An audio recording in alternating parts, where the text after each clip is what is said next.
ভাই তুই জানতে চাচ্ছিস এত পড়াশোনা করে কি হবে?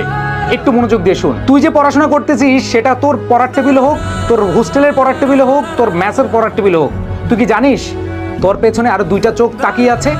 জানিস কি? না জানলে একটু শুনে রাখ। তুই পড়াশোনা করতেছিস, তোর বাবা মায়ের দুইটা চারটা চোখ তোর দিকে তাকিয়ে আছে তাদের স্বপ্ন পূরণ করার। তুই পড়াশোনা করতেছিস, তোর এই পড়াশোনার খরচ চালানোর জন্য তারা ব্যস্ত থাকছে, দিনের পর দিন পরিশ্রম করে যাচ্ছে, তাদের কষ্টের কোনো সীমা নাই শুধুমাত্র তোর পড়াশোনার জন্য। তুই পড়াশোনা করতেছিস, তারা অধীর আগ্রহে বসে আছে কবে তোর প্রতিবেশীকে, তার কাছের মানুষগুলোকে বুক ফিলে বলবে যে আমার ছেলে আমার মেয়ে ভালো রেজাল্ট করেছে। তুই পড়াশোনা করছিস, তোর বাবা মা দুই হাত তুলে অজরে কাঁদতেছে আল্লাহর কাছে যেন তুই ভালো রেজাল্ট করতে পারিস। ভাই আর কি চাস?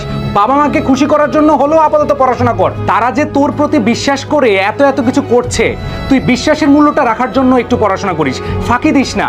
বাবা মা এত কষ্ট করে তোদের খরচ চালাচ্ছে আর তুই মোবাইলে ফ্রেন্ডদের সাথে নির্দ্বিধায় তুই চ্যাটিং প্যাটিং করে সময় নষ্ট করতেছিস, তুই আড্ডা দিতেছিস, এখানে যাচ্ছিস ওইখানে যাচ্ছিস, ঘুরে বেড়াচ্ছিস। ভাই এখন না বুঝলে পরে কিন্তু ঠিকই বুঝবি। সো সময় থাকতে একটু বোঝার চেষ্টা করিস। এই যে এরকম কোনো প্রশ্ন করবি না, ভাই পড়াশোনা করে কি হবে?